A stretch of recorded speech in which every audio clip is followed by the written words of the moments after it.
Hello everyone and welcome to Cinderful Gaming. I hope you're all doing well, I hope you're all staying safe, and most of all, I hope you're all fighting that war against the Grey. Today's video, we're going to talk Codex Space Marines because some new detachments have got revealed by Warhammer community, and we're going to take a little look at all of them and just talk a little bit about all the things that are coming in this new Space Marine Codex. Now this article is titled New Detachments Aren't Just for the First Founding Chapters. So this is pretty cool. Obviously, the way that we've played our force now in Space Marines with the upcoming Codex is going to be much different to editions past. No longer are you playing, say, the sub-faction of Ultramarines. You're playing in a detachment of, say, a Vanguard Assault Force or a armored company or something like that. You're playing in a type of Space Marine armor rather than a Space Marine chapter, if that makes sense. And this is pretty cool narratively. Like, I get that all Space Marines definitely have their things that they do well or do specifically good at.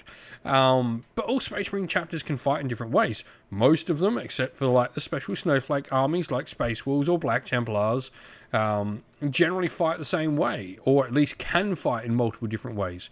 You know, most of them have a first company full of Terminators, most of them have an 8th company full of Assault Marines, and most of them have a Devastator company full of, you know, good shooter units. Same as most still have a bunch of Scouts and a 10th company. So, for me, this is really interesting. I think we lose some, we gain some with how this sort of works. It's just a different way of expressing how Space Marines fight on the battlefield. But what it does do is it does mean, you know, when you paint your force up as Ultramarines, you don't feel, say, dirty for playing your Ultramarines using the Salamanders rules, which, you know, for me, always feels a little bit wrong. I know, you know, I'm like trying to play a theme and something. It feels wrong when I go, well, actually, my Ultramarines are Salamanders, or whatever.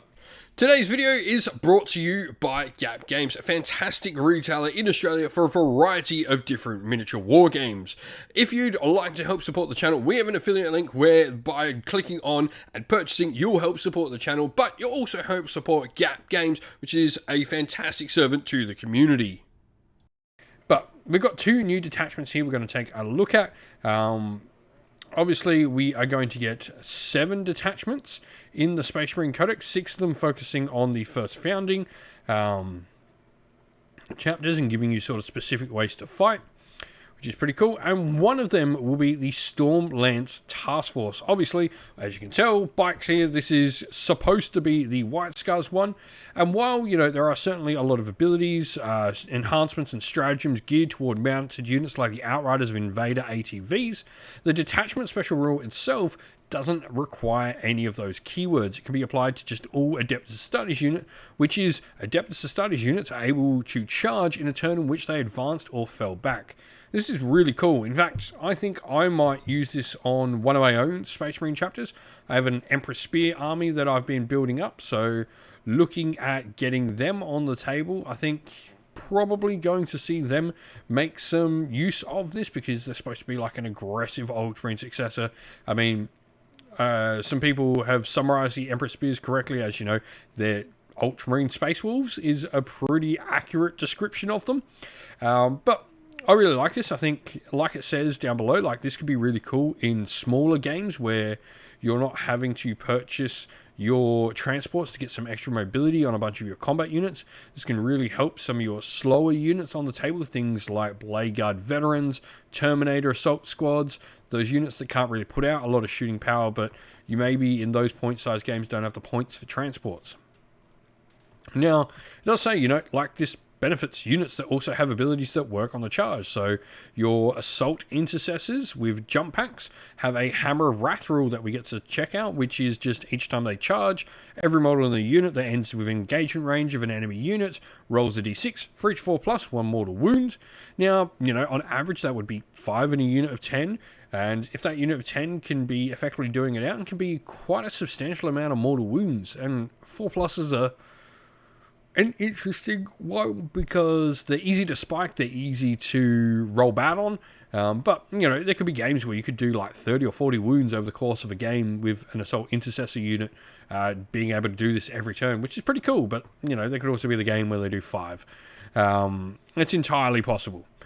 We do get a cool stratagem here to have a look at, which I think is incredibly powerful. If you've played Age of Sigmar before, you know the power of redeploy, which is, allowing you to sort of redeploy after your units move. And this, each time your opponent finishes a normal, advance, or fallback move within 9 inches of an Adept Studies unit, you can give your unit the ability to move 6 inch. This is incredibly powerful because straight away, like your opponent moves up to that just outside of an inch, straight away it turns what is, an automatic charge into just an average charge.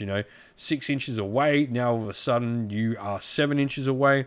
And if your opponent can't get it right up, this can drastically change what your opponent is planning to do.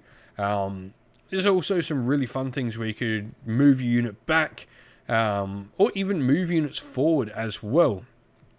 Like moving units forward to maybe a character is a little bit misplaced, he's not quite gotten far enough, or maybe he ran so he's trying to join up, or for whatever reason, and you can bring them in. You can maybe bring in other units that now your opponent might have to multi-charge or risk getting flanked the next turn.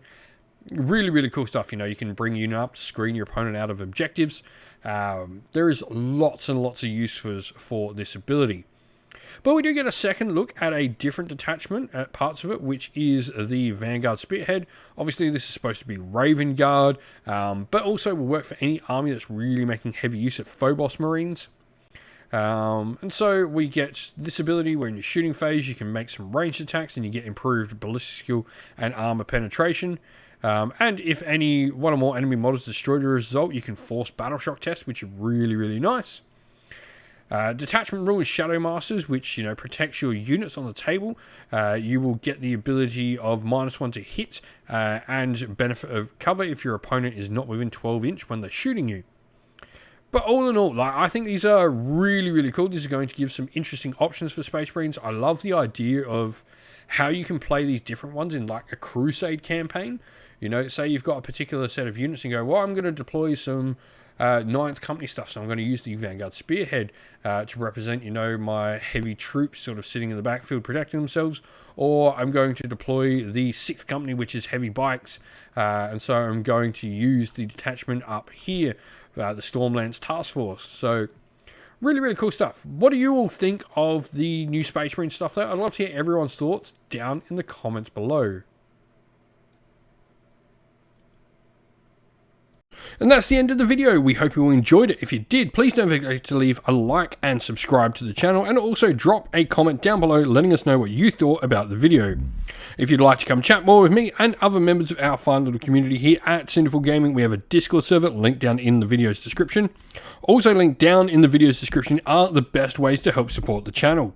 You can use one of our affiliate links to Gap Games or Element Games if you're in Australia or the United Kingdom, or you can subscribe to our YouTube members or Patreon, or grab some merch from our merch stores on Teespring or Ko-fi. All the best ways to help support the channel.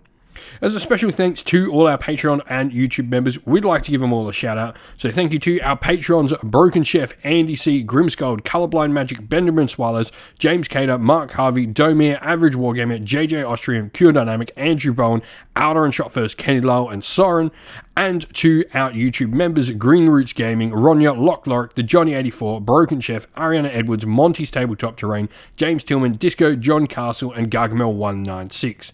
Thank you all once again for watching. Like, subscribe, comment down below. Stay safe, everyone. Stay well. And most of all, keep fighting that war against the grey. Ciao for now.